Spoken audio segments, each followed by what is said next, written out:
Last government అసలు ఇటువంటి దాని ఏమంటారు యాక్ట్లను కూడా చదువుకోకుండా ఎంత గుడ్డిగా ఇటువంటి జీవోలు ఇష్యూ చేసిందని చెప్పడానికి ఇది ఒక తార్కాణంగా మనం భావించవచ్చు. ఎందుకంటే యాక్చువల్ గా వీళ్ళని గ్రామ వార్డు మహిళా సంరక్షణ కార్యదర్శుల కింద ఇందాక సభ్యులు చెప్పినట్టుగా జీవో నెంబర్ MS నెంబర్ 129 ప్రకారం 2019లో వీళ్ళు నియమించడం జరిగింది అధ్యక్ష. ఓవరాల్ గా చూస్తే అధ్యక్ష వీళ్ళు 15,000 మంది రిక్రూట్మెంట్ చేస్తే అధ్యక్ష దగ్గర 13,815 మంది మహిళా సంరక్షణ కార్యదర్శుల కింద పనిచేసే పరిస్థితి ఉంది అధ్యక్ష. అందులో సుమారుగా 1,189 ఆటోమేటిక్ ఇంకా ఖాళీలు ఉన్నాయి అధ్యక్ష. అయితే 13,815 మందికి అధ్యక్ష 2021కి వచ్చేసరికి మళ్ళా జీవో నెంబర్ 60 ప్రకారం చేసుకుని వాళ్ళని ఒక మహిళా రక్షణ కార్యదర్శుల కింద వార్డు లేక గ్రామ మహిళా రక్షణ కార్యదర్శుల కింద మార్చి వాళ్ళకి ఒక సెపరేట్ జాబ్ చార్ట్ ఇచ్చారు అధ్యక్ష. జాబ్ చార్ట్ లో కూడా అధ్యక్ష చూస్తే పోలీస్ డిపార్ట్మెంట్ ఇందాక కోన రవికుమార్ గారి సభ్యులు చెప్పినట్టుగా ఒక చీఫ్ సెక్రటరీకి ఎన్ని బాధ్యతలు ఉంటాయి అన్ని బాధ్యతలు కూడా ఒక గ్రామ మహిళా సంరక్షణ కార్యదర్శికి అప్పచెప్పడం అనేది చూస్తేనే అధ్యక్ష లాస్ట్ గవర్నమెంట్ తాలూకు అవివేకం అనేది చాలా క్లియర్ గా అర్థమవుతుంది అధ్యక్ష. ఎందుకంటే అధ్యక్ష ఈ రోజు మనం ఇక్కడ చూసుకుంటే అధ్యక్ష పోలీస్ డిపార్ట్మెంట్ లో ఒక ఉద్యోగం సాధించాలంటే వాళ్ళు శారీరక దారుఢ్య పరీక్షలు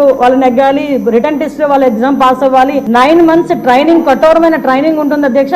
కఠోరమైన ట్రైనింగ్ తర్వాతనే ఆ పోలీస్ కానిస్టేబుల్స్ కింద వాళ్ళు అందరూ కూడా బయటకు వచ్చి పోలీస్ డిపార్ట్మెంట్ వర్క్ చేసే పరిస్థితి ఉంటుంది అధ్యక్ష. కానీ వీళ్ళని మహిళా రక్షణ కార్యదర్శి కింద ఏర్పాటు చేసిన తర్వాత కేవలం 2 వారాలు వాళ్ళకి ట్రైనింగ్ ఇచ్చి ఒకటేమో ఒక వారం పోలీస్ డిపార్ట్మెంట్ వాళ్ళు ఇంకొక వారం ICDS డిపార్ట్మెంట్ వాళ్ళు ట్రైనింగ్ ఇచ్చి ఓవరాల్ చెప్పాలంటే వీళ్ళు గ్రామాల మీద వదిలేశారు అధ్యక్ష. వాళ్ళు పంపించిన తర్వాత కూడా వాళ్ళకి ఇష్టాలు కూడా గ్రహించకుండా పోలీస్ డ్రెస్ కూడా వాళ్ళకి వేయడానికి ఇంచుమించుగా పోలీస్ యూనిఫామ్ కూడా వాళ్ళకి వేయాలి అని చెప్పి వాళ్ళు రిస్ట్రిక్ట్ చేస్తే వాళ్ళు కూడా దానికి భయపడి బాధపడి చాలా మంది కోర్టులకు వెళ్ళిన సందర్భాలు కూడా ఉన్నాయి అధ్యక్ష. ఈ రోజు కోర్టులో దగ్గర 7 రిట్ పిటిషన్లు మహిళా కార్యదర్శికి సంబంధించి ఆ పోలీస్ డ్రెస్ విషయంలోని కానీ వీళ్ళు జాబ్ చార్ట్ ఒక అవగాహన లేకుండా డబ్బులు ఇచ్చుకుని పెట్టుకున్నాడు కదా. ఆ మేధావులందరూ కలిపి ఆల్రెడీ 12,000 మంది వీళ్ళు పనిచేస్తున్నారు కదా, వీళ్ళని మనం పోలీసుల కింద కన్వర్ట్ చేసేస్తే వాటిని తగ్గించి వచ్చని ఒక ఉచిత సలహా పడేశారు అధ్యక్ష. దానికి వెనకాతలు ఒక పోలీస్ డిపార్ట్మెంట్ మీద ఒక అవగాహన, పోలీస్ రిక్రూట్మెంట్ మీద ఒక అవగాహన, వాళ్ళ తాలూకా జాబ్ చార్ట్ మీద ఒక అవగాహన ఉండుంటే ఇలాంటి పని చేసి ఉండేవారు కాదు అధ్యక్ష. ఈ రోజు వీళ్ళ పరిస్థితి ఏమైపోయిందంటే వీళ్ళు వెళ్ళి రిపోర్ట్ చేయాల్సింది గ్రామ సెక్రటరీకి రిపోర్ట్ చేయాలి.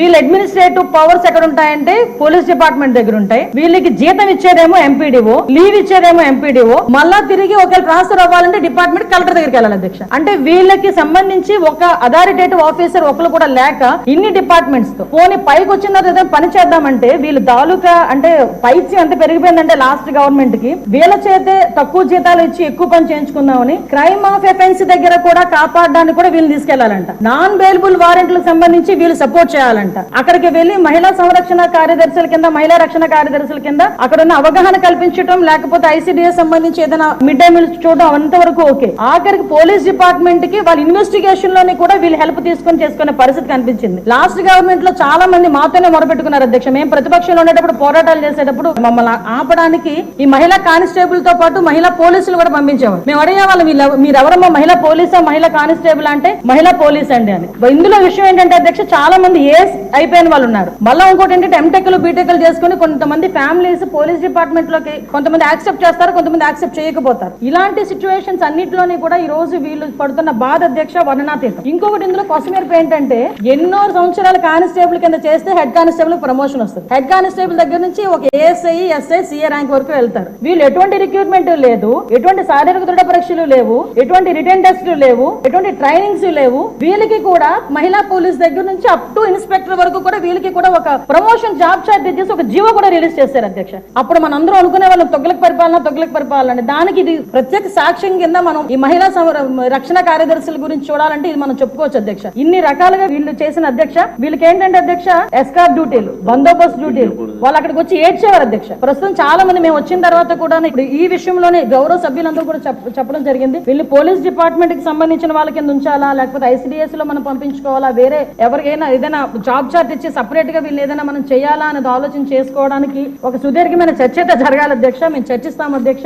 నా అప్పీల్ ఏంటంటే ఇక్కడ గౌరవ సభ్యులందరూ ఉన్నారు, గౌరవ సభ్యులందరూ కూడా ఈ విషయంలోనే మనందరికీ కూడా అవగాహన ఉంది. ఈ గౌరవ సభ్యులందరూ కూడా ఈ విషయంలో ఈ మహిళా కార్యదర్శుల విషయంలో మనం ఏం చేస్తే వాళ్ళ సేవలు వినియోగించుకునేటట్టుగా ఉంటుందో గౌరవ సభ్యులు ఎవరైనా లిఖిత పూర్వకంగా మాకు సూచనలు సలహాలు ఇచ్చినా దాన్ని బేస్ చేసుకుని అదేవిధంగా మనం డిపార్ట్మెంట్ వాళ్ళతో కూడా చర్చించి దీని మీద నిర్ణయం తీసుకుని యాజ్ ఎర్లీ యాజ్ పాసిబుల్ మహిళా సంరక్షణ కార్యదర్శులకి ఒక జాబ్ చార్ట్ ఇస్తామని చెప్పి మీ ద్వారా సభకు తెలియజేసుకుంటున్నాను అధ్యక్ష.